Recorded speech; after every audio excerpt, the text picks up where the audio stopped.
Festival Écran Noir, le colloque de la 29e édition s'est ouvert le lundi 22 septembre 2025 à la maison de la radio CRTV à Yaoundé au Cameroun sur le thème « Les défis de la distribution du cinéma africain sur et en dehors du continent ». La réflexion sur le sujet a débuté par une leçon inaugurale de Charles Binam Bikoy, secrétaire exécutif du Centre international de recherche et de documentation sur les traditions et les langues africaines, le CERF de Toula.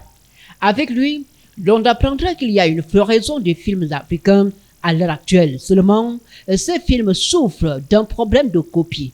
Pour un film fiable et crédible qui respecte les normes internationales, il faudrait à la base vérifier si les critères de copiosité ne vont pas l'altérer une fois sur le marché international.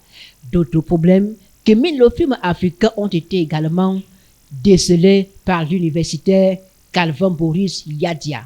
Et la distribution des films en Afrique a toujours été une question épineuse. Épineuse dans le sens où les films africains doivent être compétitifs pour pouvoir être programmés en salle, tout comme les films américains.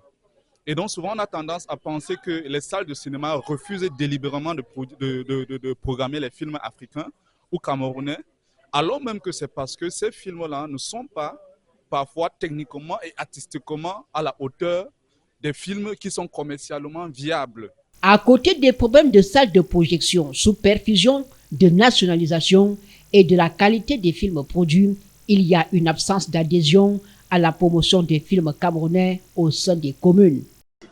Je me dis que si la stratégie serait donc d'investir les communes, d'approcher les bureaux des communaux qui sont regroupés dans leur corporation et de demander, les communes sont ils ont besoin de ça. Moi j'ai travaillé à Batouri.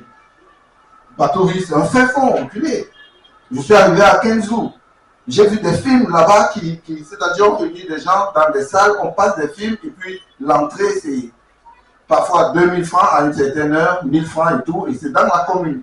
Donc je me dis qu'il serait bien qu'à partir du festival Écran Noir et de ce qui est mis là, c'est-à-dire les débats sur la distribution, que ça puisse vraiment germer, investir ces réseaux-là, créer un réseau déjà communal, départemental, et puis voir à un certain moment international. Je crois que alors nos films vont sûrement être bien distribués. Un autre facteur qui tue la distribution du film africain est lié à l'avancée technologique.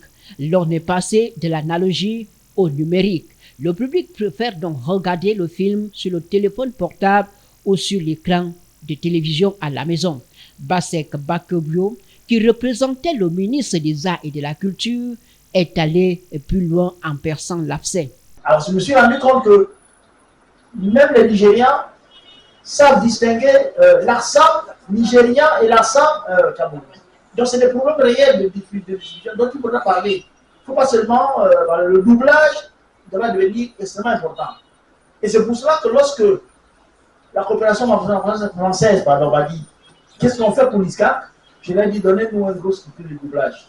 Et nous avons actuellement un très gros studio de doublage, de mixage par exemple.